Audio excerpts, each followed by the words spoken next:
let's spend a moment on how generative AI could impact education. Now, we've already seen some teachers and technologists come out with tools which help you check whether students have pulled that answer out of ChatGPT. But the fact is, there are a lot of classic homework or examinations in the way that we've known them. Essay writing, for example, poem writing. I mean, I'm sorry, but that poem was a bit cheesy, Brad, the one that ChatGPT threw up, but who knows? In years to come, maybe if my prompts were better, they could throw up something far more profound. How does that impact education? And what should we be doing to educate our children at a time when generative AI is as powerful as it is? I'd say a few things. First, I actually think that the first impact in education is something that people are not talking about. It won't be the impact on students, it will be the impact on teachers. This should be an extraordinarily helpful tool to help teachers grade what students submit. I mean, you think about a lot of work that teachers have to spend, a lot of time they have to spend going through and grading quizzes, exams, essays, and especially for quantitative multiple choice. If it can be submitted digitally, it can be graded by ChatGPT, and you free up an hour of a teacher's time that they can go spend doing something more productively.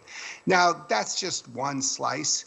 And I think that in many ways, this technology will probably impact every slice of every classroom, at least for every classroom where the technology is available. Let's not forget, we still live in a world where there are 3 billion people who don't have access to the internet, and there's 650 million people that don't have access to electricity. So let's just talk for a minute about those who do have access to this. I do think that fundamentally you're going to see people use it to prepare for class.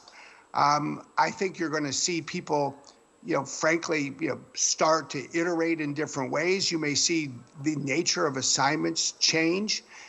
Instead of just submitting a final product, which is, of course, what students do today, whether it's written by hand or by a word processing program, you may find people submitting their work product that is a series of queries and responses, and then a finished product.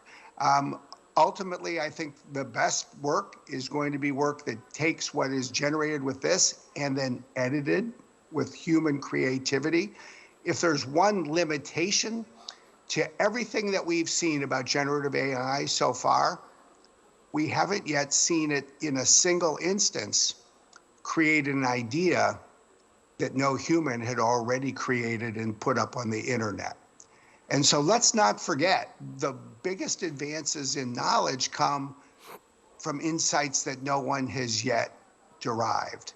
This is a foundation to help people learn things, discover new things. It's not going to discover everything for us. And I think that's a really important, insight we need to keep in mind. I want to bring you to the second part of my question, which is about educating young children at a time when answers are available through AI. How are you thinking about this? Because there is the natural temptation to draw answers from a prompt. How should education change? Well, the first thing I would say is that we're in such early days that in many ways we're gating access to these services so that they're not yet available to young children. And I think that's probably a thoughtful and more measured way for us to go about this.